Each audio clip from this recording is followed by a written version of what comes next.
Hello friend, welcome to my YouTube channel. इस video में हम बात करने वाले हैं आपको असाइनमेंट कैसे बनाना है। उसके लिए इग्नू की तरफ से गाइडलाइंस जारी किया गया है, यानी कि आपको असाइनमेंट बनाते टाइम क्या क्या गाइडलाइंस फॉलो करना है। तो इस वीडियो को आप कम्प्लीटली देखिए, आपको सब कुछ कम्प्लीटली पता चल जाएगा। और चैनल पर पहली बार आए हैं तो चैनल को सब्सक्राइब करके बेल नोटिफिकेशन को भी ऑन कर लीजिएगा, ताकि इग्नू से रिलेटेड सभी इंफॉर्मेशन आप सभी को हमारे चैनल के माध्यम से टाइम टू टाइम मिल सके। तो चलिए स्टार्ट करते हैं। देखिए, आपका जो असाइनमेंट कैसे बनाना है उसके लिए जो आपका गाइडलाइंस है वो यहाँ पर आपको 3 पेज में बताया गया है इग्नू की तरफ से। तो यहाँ पर हम देख लेते हैं इसमें आपको क्या क्या बताया गया, तो यहाँ पर आप ध्यान से समझ लीजिएगा। तो देखिए, पहले यहाँ पर आपको बताया गया आपके पास जितने भी सब्जेक्ट है उन सभी का आपको असाइनमेंट बनाना होगा। फिर देखिए, यहाँ पर आपको बताया गया आपको असाइनमेंट में जितने भी क्वेश्चन दिए जाते हैं उन सभी का आपको आंसर लिखना होता है,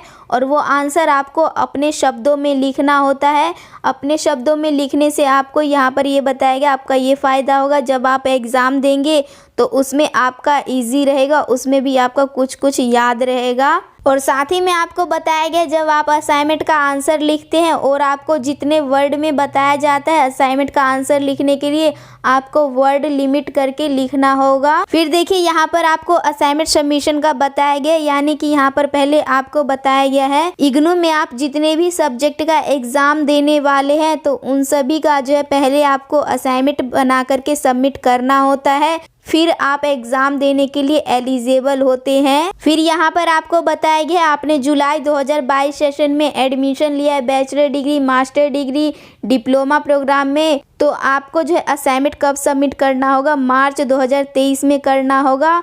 1 मार्च से 31 मार्च तक करना होगा असाइनमेंट सबमिट। फिर यहाँ पर आपको असाइनमेंट सबमिशन प्लेस बताया गया है। यहाँ पर आपको बताया गया जो आपको अपना असाइनमेंट जो है स्टडी सेंटर पर जाकर के सबमिट करना होगा, किसी और प्लेस पर आप जाकर के नहीं कर सकते हैं असाइनमेंट सबमिट। और फिर देखिए, यहाँ पर आपको बताया गया जब आप अपना असाइनमेंट स्टडी सेंटर पर सबमिट करते हैं तो वहाँ पर आपको एक रिसिप्ट दिया जाता है, तो वो रिसिप्ट आपको संभाल करके रखना होता है। और फिर यहाँ पर आपको ये भी बताया गया जब आप अपना असाइनमेंट सबमिट करते हैं तो उससे पहले आपको क्या करना है, अपने सभी असाइनमेंट जितने भी सब्जेक्ट का आपने असाइनमेंट बनाया है उन सभी का आपको फोटोकॉपी करवा के रखना होगा। इससे ये होगा जब आपका असाइनमेंट का नंबर अपडेट नहीं होता है तो यही आपका काम आता है। लेकिन देखिए, मैं यहाँ पर आपको बता दूं आपका देखिए बहुत ही सब्जेक्ट होता है, यानी कि 8 सब्जेक्ट होता है, किन किन स्टूडेंट का 16 भी होता है। तो आप सभी सब्जेक्ट का तो फोटोकॉपी करवा लेंगे, इसमें जो आपके पैसे भी बहुत लग जाते हैं।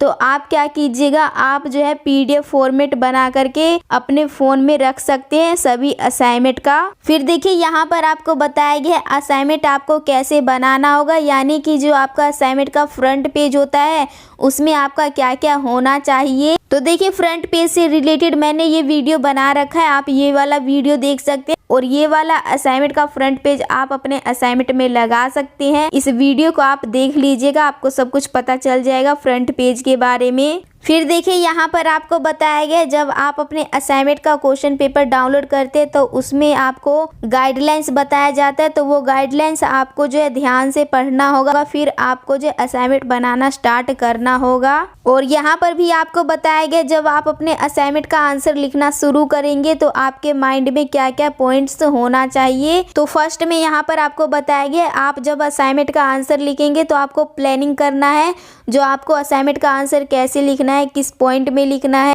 तो आपको असाइनमेंट का आंसर कैसे अरेंज करना है, आंसर में आपको क्या एक्सप्लेन करना है, ये सभी यहाँ पर आपको बताया गया है। उसके बाद यहाँ पर आपको प्रेजेंटेशन में बताया गया है जब आप अपने असाइनमेंट का आंसर डिसाइड कर लेते हैं जो आंसर में आपको क्या लिखना है, तो यहाँ पर आपको बताया गया जो फिर आपको आंसर कैसे लिखना है। तो देखिए, असाइनमेंट का आंसर आपको बिल्कुल साफ सुथरा लिखना होगा, और जब आप आंसर लिखेंगे तो आपके शब्दों के बीच में जो है गैप होना चाहिए, और अगर आपने पॉइंट भी बनाया है तो आप पॉइंट भी लिख सकते हैं। जब आप अपना असाइनमेंट साफ सुथरा लिखेंगे तो आपको अच्छे नंबर भी दिए जाएंगे, और वर्ड लिमिट का भी आपको ध्यान में रखना होगा। साथ ही में आपको ये भी बताया गया जब आप A4 शीट पर अपने असाइनमेंट का आंसर लिखेंगे तो उस पेज पे आप लेफ्ट साइड में जो है 4 सेंटीमीटर का आपको स्पेस छोड़ना होगा।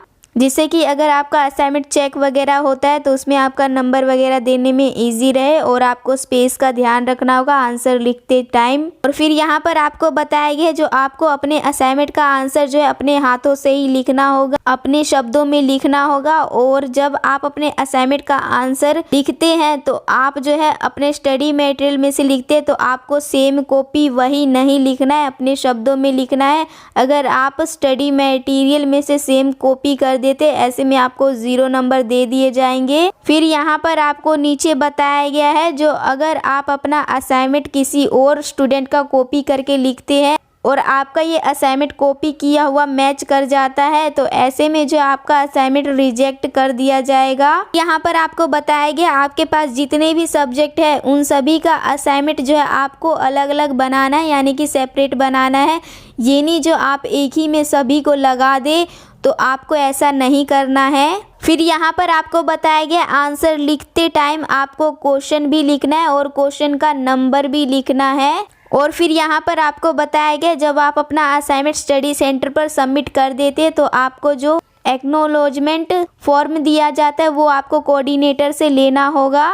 और फिर यहाँ पर आपको बताया गया जो आपको अपना असाइनमेंट जो है अपने स्टडी सेंटर पर जाकर के सबमिट करना होगा, किसी और स्टडी सेंटर पर नहीं जाके सबमिट करना होगा। और देखिए आपको अपने असाइनमेंट में जो है असाइनमेंट का क्वेश्चन पेपर भी अटैच करके लगाना होगा। और अब यहाँ पर आपको बताया गया जब आप अपना असाइनमेंट सबमिट करने जाएंगे तो वहाँ पर आपको क्या क्या बातों का ध्यान रखना होगा। तो देखिए यहाँ पर आपको फर्स्ट में ये बताया गया जो आपका इनरोलमेंट नंबर है और नेम है और एड्रेस है ये आपका सही लिखा हुआ होना चाहिए। फिर सेकंड में यहाँ पर आपको बताया गया जो आपके कोर्स का टाइटल है और कोड है वो आपका बिल्कुल सही होना चाहिए असाइनमेंट में। फिर यहाँ पर आपको बताया गया जब आप अपना असाइनमेंट सबमिट करने जाएंगे तो आपका जितने भी सब्जेक्ट है उन सभी में जो आपका टैग बंधा होना चाहिए। यहाँ पर आपको ये भी बताया गया जो आपको चैनल वाला फाइल यूज़ नहीं करना है, आपका जो प्लास्टिक का फाइल आता है वो आपको नहीं सबमिट करना है। असाइनमेंट के साथ आपको जो है टैग ही बांध करके सबमिट करना होगा। अगर आप चैनल वाला फाइल यूज़ करते तो ऐसे में आपका जो असाइनमेंट का पेज होता है वो गुम होने का चांस रहता है। यहाँ पर आपको ये भी बता दिया गया है जो आपको प्लास्टिक का फाइल यूज़ नहीं करना है, चैनल वाला या फिर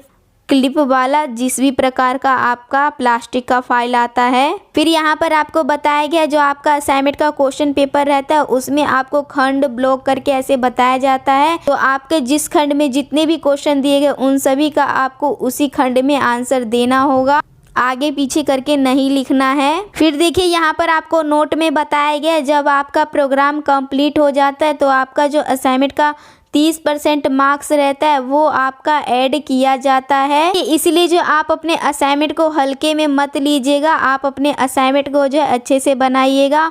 और देखिए असाइनमेंट का जो है फिर से रीवैल्यूएशन नहीं होता है, जो चेक हो गया उसी का फिक्स नंबर करके आपको दे दिया जाता है। जितना भी मार्क्स आता है वो आपके ग्रेड कार्ड में अपडेट कर दिया जाता है। तो यहाँ पर आपको इग्नू की तरफ से इस तरीके से गाइडलाइंस बताया गया असाइनमेंट का, तो आपको यही गाइडलाइंस ध्यान में रख करके असाइनमेंट बनाना होगा। तो इस वीडियो के माध्यम से जो आप सभी को इतना ही कुछ बताना था। तभी भी आप सभी का कोई डाउट या कन्फ्यूज़न रहता है तो नीचे कमेंट बॉक्स में बता सकते हैं। और अभी तक आप सभी ने हमारे टेलीग्राम और इंस्टाग्राम को ज्वाइन नहीं किया तो कर लीजिएगा। वीडियो अच्छा लगा होगा तो लाइक कीजिए, शेयर कीजिए। तो आप मिलते हैं नेक्स्ट वीडियो में। तो जब तक के लिए thanks for watching this video.